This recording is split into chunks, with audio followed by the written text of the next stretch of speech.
À la une de l'actualité, un culte d'action de grâce a été organisé à l'église évangélique Puissance de la foi, dirigée par le révérend prophète Ézéchiel Seya. Nouveau pasteur pour les fidèles de l'Union des églises évangéliques Service et œuvres USO Giglo 1. IBK a-t-il convaincu l'électorat du Congo et du Gabon? Suivons ensemble dans la suite de cette édition. Nous refermons en Grèce qui continue de lutter contre les flammes de l'incendie. Très chers téléspectateurs de la chaîne panafricaine, bienvenue à ce journal. Nous allons ouvrir ce point de l'actualité en religion. Dire merci à Dieu pour tous ses bienfaits. C'est le sens du culte dédié à l'Éternel au ministère évangélique Puissance de la foi dirigé par le révérend prophète Ézéchiel Seya. Le ministère évangélique Puissance de la foi, dirigé par le révérend prophète Ézéchiel Seya, a célébré ce dimanche 22 juillet 2018 au siège du dit ministère, sise dans la commune d'Abobo, un moment de réjouissance en présence de tous les fidèles après 21 jours de jeûne et de supplication. Ce beau culte d'action de grâce a été marqué par des articulations, entre autres la louange.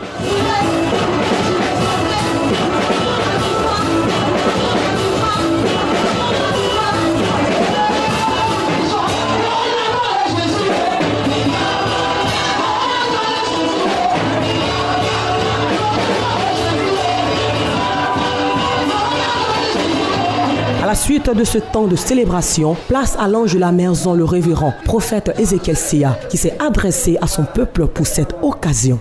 Frère, ma soeur, il fait l'œuvre de Dieu, t'es consacré à l'œuvre de Dieu, toi-même tu peux changer le degré de Dieu. Malgré que la situation est compliquée, tu peux dire à Dieu, je ne veux pas, moi je veux vivre. Alléluia. Peu importe ce que tu es, malgré ton état, Jésus a besoin de toi, il s'en fout de qui il est, il va rentrer chez toi. Même si tu es pauvre, il va rentrer chez toi. Et que dans la situation, ton Dieu va rentrer chez toi. S'en est suivi le moment de donner à l'Éternel une véritable symbiose pour la gloire du Tout-Puissant, à savoir la variété de ses dons pour marquer son amour et son attachement à l'œuvre de Dieu. Le révérend prophète Ézéchiel Seya s'est félicité de ce temps de reconnaissance à l'Éternel pour tous ses bienfaits dans sa vie. Nous avons passé 21 jours dans le temple, à même le sol, à dormir avec tout le peuple ensemble. Voici l'a fait aujourd'hui. Nous voulons dire merci à Dieu pour ce qu'il a fait pour nous. Également, nous avons passé ce moment dans la prière pour notre pays, la Côte d'Ivoire, afin que véritablement la paix règne dans notre pays et la joie revienne à ce pays de Côte d'Ivoire. Nous disons merci aussi à l'Éternel pour tout ce qu'il a fait pour nous. Véritablement, vous avez constaté aujourd'hui que tout le monde était en blanc. On a mis la tenue blanche pour pouvoir véritablement dire merci à Dieu et glorifier le nom de Dieu. Véritablement, c'est dans la joie que nous avons passé cette fête. Véritablement, nous disons merci à tout le corps du Christ, à tous les hommes de Dieu qui nous ont soutenus pendant ce moment de prière, afin que le Seigneur Dieu, son nom règne et règne à jamais, au nom de Jésus. Amen. Le Centre Vie et Chrétien a récemment commémoré son premier anniversaire. C'était au cours d'une cérémonie de réjouissance à Angré, dans la commune de Cocody, dans le district d'Abidjan. Cette cérémonie a été marquée par la distinction des meilleurs partenaires et fidèles de l'Église. Le Centre chrétien Esprit et Vie a 1 an. La commémoration de ce premier anniversaire de l'église dirigée par le pasteur Assis Gilbert a été riche en événements, dont l'apothéose en cette soirée du samedi 21 juillet 2018 a été marquée par la distinction des meilleurs partenaires et fidèles. Soirée de reconnaissance du mérite et de l'excellence au service de l'église, cette cérémonie de réjouissance a fait une grande place à l'adoration et à la louange. Mais l'occasion n'en fut pas moins propice pour la parole. Le pasteur Assis Gilbert, leader du Centre chrétien Esprit et Vie, a exhorté son église à la persévérance. Heureux le serviteur que le Maître trouvera à son retour, qui est en train de veiller. Donc, marcher avec Dieu, c'est une course d'endurance. On n'est pas pressé. La chose, c'est d'arriver à la fin. La foi et la persévérance, ces qualités ont présidé au choix des meilleurs ouvriers des différents départements qui ont reçu des prix. Je veux d'abord dire merci à Dieu parce que c'est lui qui a permis que je sois là aujourd'hui. Et je veux aussi dire merci à mon père, mon père qui est tout pour moi parce que assis, je veux lui rendre, je veux dire merci à Dieu pour sa vie. Et je remercie Dieu pour la vie de l'homme de Dieu, pour ses enseignements qui a permis qu'aujourd'hui je sois distingué parmi mes frères. Mais pas qu'ils ont mérité aussi, qu'ils sont leaders aussi comme moi, mais la grâce était favorable pour moi. Je suis leader de cellule et j'ai gagné le prix de la meilleure qui suit les instants vision à Esprit et Vie sur notre plateforme.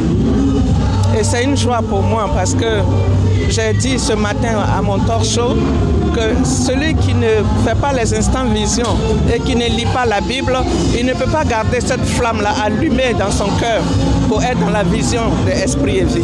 Selon le pasteur Assis Gilbert, cette cérémonie de réjouissance et de distinction vise à encourager les fidèles à faire davantage pour l'œuvre de l'évangélisation.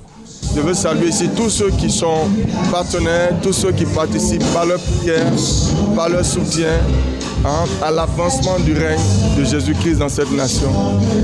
Il y a beaucoup à faire et je crois que si nous sommes motivés, si nous maintenons le feu, si nous maintenons le don, le talent que le Seigneur nous donne, nous allons, comme il a dit, porter de plus grands fruits. Le centre chrétien Esprit et Vie est situé à Abidjan-Angré, au sein de l'espace La Parole. L'église compte plus de 200 membres en seulement un an d'existence.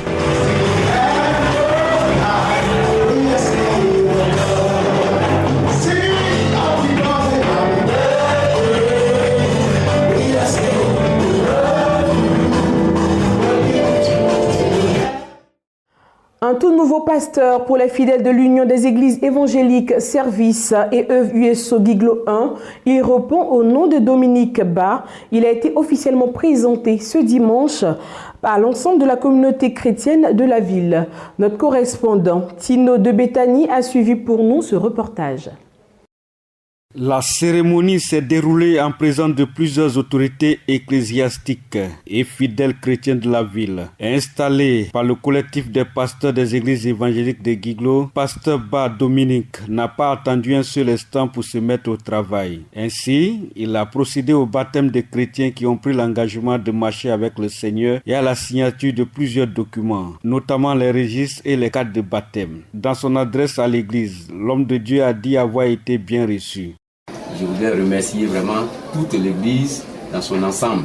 Et ce cadre, je crois bien qu'il est un cadre qui va nous permettre aussi de pouvoir bien réfléchir, de pouvoir travailler aussi vraiment dans la tranquillité. À la fin de la cérémonie, quelques responsables ont livré leurs impressions.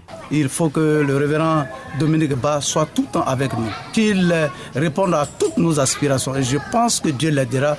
Nous sommes bénis et nous pensons qu'il réalisera de grandes choses. Sa présence au milieu de nous est une présence significative. C'est un pasteur qui aime l'évangélisation et c'est ce que nous voulons aussi pour une église en pleine construction comme la nôtre. Nous voulons encourager tous les jeunes, vraiment qu'ils viennent pour qu'ensemble nous puissions faire bloc autour du pasteur pour un engagement dans le travail de Dieu. Son arrivée me fait beaucoup de joie. J'aime la propriété, travailler pour l'œuvre de Dieu, comment il faut faire pour que les gens de l'église soient à l'aise. Et nous aussi, on est content de recevoir un homme qui nous met à l'aise. J'appelle toutes les mamans de Béthanie de venir vraiment, on va soutenir le pasteur. Si nous nous approchons de lui, on aura des bons conseils qui peuvent nous aider dans nos foyers. Pasteur Ba Dominique, âgé de 52 ans, est marié et père de 4 enfants. Il remplace à ce poste pasteur Gaïd Jason Mathias, affecté dans la région de Sanguiné.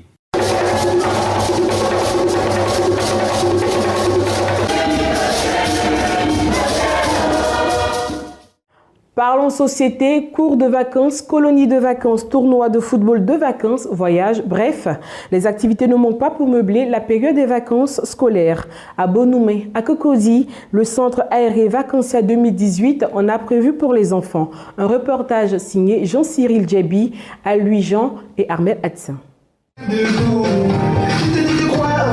Ils sont plus d'une centaine d'enfants venus de divers horizons pour ce centre aéré de Bonoumé dans la commune de Cocody. Ces tout petits, au-delà de l'amusement, viennent apprendre une série d'activités tout au long de la période des vacances scolaires. Des activités telles que la danse moderne, le slam, la poésie et autres. Écoutez maman, tu serais arrivé à temps pour le goûter de béton. Mais tu as préféré rester dans ton lit. Quand tu es arrivé, la écouté maman. Tu n'es pas arrivé à temps, mais je t'ai gardé un poisson. Maman, elle a 5 doigts. Voici un, voici deux. Celui-ci, le petit bonhomme, c'est le gros pouce qui se nomme. Regardez mes doigts travailler, chacun fait son petit métier. Débuté depuis le 9 juillet dernier, ce centre aéré Vacancia 2018, qui s'achève le 27 juillet prochain, est une véritable plateforme d'échange et d'éveil.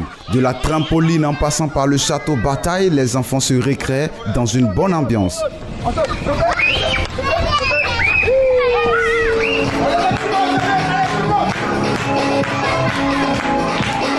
Pendant les vacances, je viens au centre aéré, je suis en 4e et on apprend l'art plastique et la danse. Ce que j'ai préféré, c'est la danse africaine. Je passe de belles vacances au centre aéré, je me sens à l'aise, c'est intéressant. Et enfin, nous faisons des activités intéressantes comme le slam, la danse, la percussion. Jouer, c'est développer l'intelligence, le sens du jugement, l'imagination et la créativité des tout-petits. C'est l'objectif que se fit ce centre aéré Vacancia 2018 qui a vu le jour depuis 2011. L'importance là se situe à plusieurs niveaux. Déjà, l'enfant apprend à se socialiser parce qu'à la maison, il y a des enfants qui sont seuls. Or, quand il vient déjà au camp de vacances, il apprend à vivre avec les autres, à partager les jouets avec les autres. Ça, c'est déjà un avantage pour les parents. Voilà. Et puis, on sait qu'à Abidjan, les maisons sont petites. Les enfants n'ont pas d'espace de jeu. Or, vous avez constaté que le centre, il y a suffisamment de jeux, il y a suffisamment d'espace. Voilà. Nous sommes en train de travailler à tout ce qui rentre en ligne de compte dans un bon rendu de slam. Il y a la rétention, c'est-à-dire la mémorisation, la respiration, l'articulation. Donc c'est un ensemble de travail que nous faisons dans un premier temps pour asseoir la base du slam, du conte aussi, de tout ce qui est art oratoire.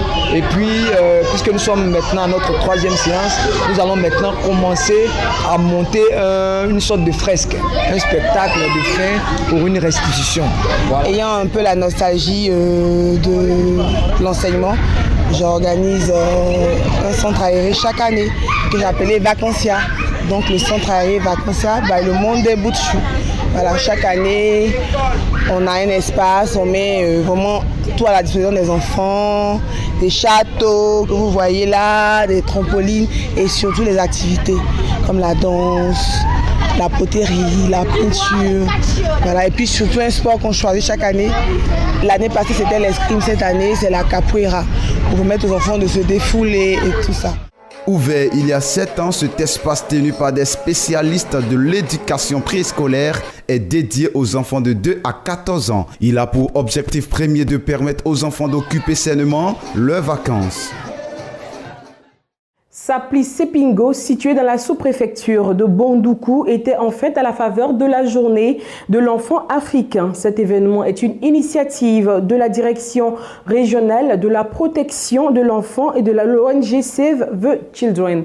Plus de 3000 enfants ont participé à cette cérémonie.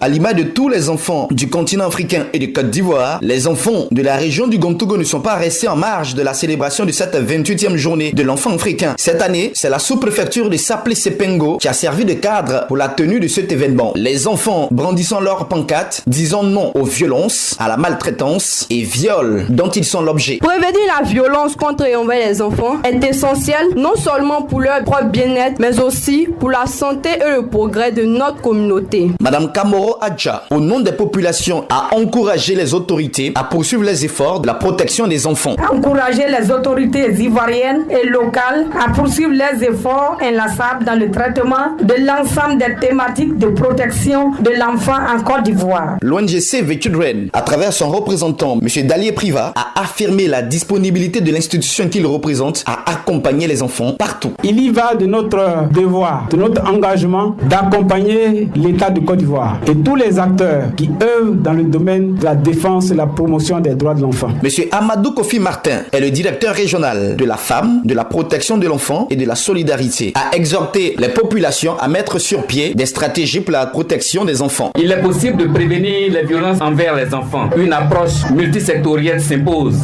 d'où l'importance de la mise en place des plateformes de protection de l'enfant ou l'installation de comités de protection de l'enfant dans les villages. Le sous-préfet de Saplé-Sepengo, M. Edi, a invité l'ensemble des acteurs à protéger davantage et au mieux les enfants. Un enfant n'a pas la force d'un adulte, ni son moral et encore moins son expérience de la vie. C'est pourquoi ils méritent un traitement adapté à leur catégorie. Des milliers d'enfants meurent chaque année du fait des violences exercées sur eux. Il ne tient qu'à nous, adultes et parents, organisations nationales et multinationales, institutions et j'en passe, de travailler à inverser cette tendance. C'est plus de 5000 enfants venus de partout qui ont pris une part active dans l'organisation de cette 28e journée de l'enfant africain. Cette année, la Côte d'Ivoire, notre pays, a engagé le thème « Protéger les enfants contre les violences ». C'est notre responsabilité à tous, à l'endroit de tous les parents, à les exhorter à faire plus.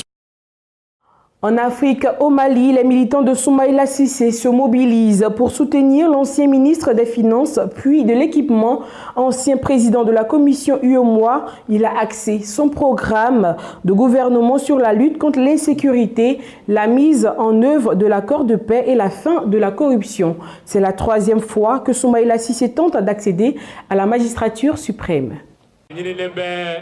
Aux couleurs de l'URD, vert et blanc, les militants de Soumaïla Cissé se mobilisent aux 4 coins du Mali pour soutenir leur candidat. Soumaïla Cissé, c'est un homme d'honneur, un homme de qualité. C'est un économiste, donc il sait comment gérer le pays. Il fut ministre, il a géré beaucoup d'autorités sur ce pays-là.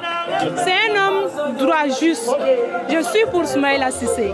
Ancien ministre des Finances, puis de l'Équipement, ancien président de la commission de l'UEMOA, Soumaïla Cissé a axé son programme sur la lutte contre l'insécurité, la mise en œuvre de l'accord de paix et la fin de la corruption. Et pour cela, le principal candidat d'opposition mise avant tout sur le dialogue. Il faut parler aux Maliens. Il faut que les gens se parlent.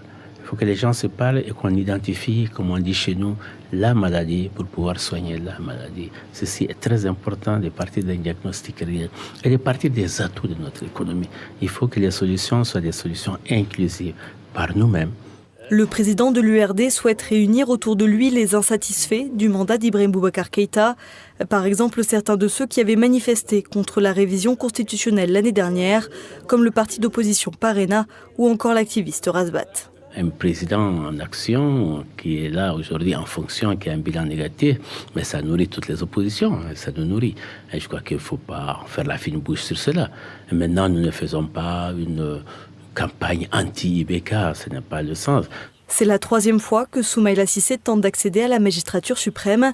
Alors, a-t-il ses chances ? Le président sortant a un bilan à défendre et l'opposition n'a qu'à contester ce bilan et ça rend les choses relativement plus faciles pour Soumaïla, mais attention, il est extrêmement difficile et en tout cas presque historique ici si ça se fait qu'un président sortant perde au profit d'un autre candidat. Lors de la dernière élection présidentielle en 2013, Soumaïla Cissé avait recueilli 19% des voix au premier tour, puis 22% au second tour. Après le Gabon, le président malien est arrivé ce lundi au Congo. Outre les officiels, Ibrahim Boubacar Keïta s'est entretenu avec ses compatriotes résidant dans ces 2 pays pétroliers, sans doute pour glaner des voix dans la perspective de la présidentielle du 29 juillet prochain. Ibrahim Boubacar Keïta, président candidat à sa propre succession pour la présidentielle du 29 juillet au Mali, s'est rendu à Libreville afin de mobiliser les Maliens du Gabon dans le cadre de la campagne électorale. Ils sont près de 45 000 vivants dans ce pays d'Afrique centrale et constituent l'une des plus grandes communautés de la diaspora malienne. À Libreville, IBK a appelé ses compatriotes à plus de fraternité. Chacun conçoive et envisage ce 29 juillet comme un moment de fête. De fête de la démocratie. Pas d'affrontement, pas de haine, mais d'amour quelque part, de fraternisation, pour qu'ensemble, unis, ce peuple aille faire son choix. Environ 6400 personnes ont pris part au meeting organisé par le candidat IBK dans la salle polyvalente du Palais des Sports de Libreville. Pour le président sortant, l'heure est au bilan. Cela appartiendra à chaque Malien en conscience de faire le point entre ce que IBK a trouvé en arrivant en 2012 et le Mali d'aujourd'hui. Et le reste, peu importe. L'essentiel, c'est que des élections apaisées, transparentes et crédibles aient lieu au Mali, consensuelles, même communielles. Merci. Brazzaville au Congo est la prochaine destination d'IBK, lancée dans la conquête des voix de la diaspora. Au total, 24 candidats sont en lice pour la présidentielle du 29 juillet prochain. Selon les analystes, Ibrahim Boubacar Keïta et Soumaïla Cissé font figure de favoris. Depuis plusieurs décennies, les pays africains cherchent des investissements pour développer les secteurs de l'énergie renouvelable et les infrastructures sur le continent. Une signature de multiplier l'accord entre développeurs et entreprises et développeurs gouvernements. Des objectifs qui visent à faire de l'Afrique une plaque tournante du développement durable. Suivons ensemble. Depuis plusieurs décennies, les pays africains cherchent des investissements pour développer les secteurs de l'énergie renouvelable et des infrastructures sur le continent. Ce qui a abouti à la signature de multiples accords entre développeurs et entreprises, puis entre développeurs et gouvernements. Les objectifs visés, faire de l'Afrique une plaque tournante du développement durable. Un objectif au cœur de la stratégie de Sotravic, une entreprise mauricienne qui intervient dans la production des énergies renouvelables et l'efficacité énergétique. Nous sommes spécialisés sur les travaux de l'environnement. On traite de l'eau potable, on cherche de l'eau potable, on distribue de l'eau potable à des ménagères, on construit des réservoirs et on fait des canalisations sur l'assainissement, traitement des eaux usées et on travaille à Maurice et puis un peu dans les pays africains, surtout Botswana, Mozambique et Rwanda. Outre l'eau potable et l'assainissement des eaux usées, Sotravic est un acteur principal dans la gestion des déchets solides. Son centre d'enfouissement technique en opération traite environ 400 000 tonnes de déchets par an. On voit ici un des camions de 30 tonnes qui vient de livrer ces déchets. Une fois ces déchets enfouis dans une des cellules préparées, par la suite on commence à creuser des puits à partir duquel on extrait du gaz d'enfouissement dont le constituant principal est le méthane. C'est un gaz très calorifique qui nous permet de faire tourner des moteurs pour la production d'électricité. L'énergie produite par nos 3 moteurs sont injectées dans le réseau national à partir de ce point-ci. Ce projet qui bénéficie de crédit carbone permet d'éviter le rejet d'environ 12 millions de mètres cubes de gaz à effet de serre dans l'atmosphère. L'entreprise mauricienne souhaiterait apporter cette technologie à d'autres États d'Afrique. En Europe, Emmanuel Macron sort enfin de son silence. Une semaine après l'éclatement de l'affaire Benalla, le président français s'est exprimé à l'issue d'une soirée organisée par son parti La République En Marche ce mardi soir à la Maison de l'Amérique à Paris. Lors de son discours, il évoque une trahison et une déception. C'est regardé. Emmanuel Macron sort enfin de son silence. Une semaine après l'éclatement de l'affaire Benalla, le président français s'est exprimé à l'issue d'une soirée organisée par son parti, La République En Marche. Sur ces images filmées par l'un des participants, il évoque une trahison. Le seul responsable de cette affaire, c'est moi. Et moi seul. On ne peut pas être chef par beau temps et vouloir s'y soustraire lorsque le temps est difficile. S'ils veulent un responsable, il est devant vous. Qu'ils viennent le chercher. Et ce responsable, il répond au peuple français et au peuple souverain. Cette première déclaration publique du chef de l'État arrive tardivement alors que des commissions d'enquête ont été lancées pour tenter d'éclaircir les zones d'ombre qui ont aiguisé les critiques dans les rangs de l'opposition et au sein même de la majorité. La polémique ne cesse d'enfler autour de l'Élysée depuis plusieurs jours, malgré la mise en examen d'Alexandre Benalla, ce proche collaborateur d'Emmanuel Macron qui avait été filmé en train de frapper des manifestants lors du défilé du 1er mai à Paris. La déclaration du président ne devrait pas faire retomber la tension au Parlement. Le président du groupe Les Républicains réclame notamment une motion de censure contre le gouvernement. Les commissions d'enquête se poursuivent de leur côté, avec l'audition du secrétaire général de l'Élysée ce jeudi au Sénat. Le président de la Commission européenne se rend ce mercredi à Washington dans un climat de tension avec la Maison-Blanche. Jean-Claude Juncker espère désamorcer la menace d'une guerre commerciale transatlantique si l'Union a signé la semaine dernière un accord de libre-échange avec le Japon. Il est fort peu probable d'obtenir des avancées avec Donald Trump. Le président de la Commission européenne se rend ce mercredi à Washington dans un climat de tension avec la Maison-Blanche.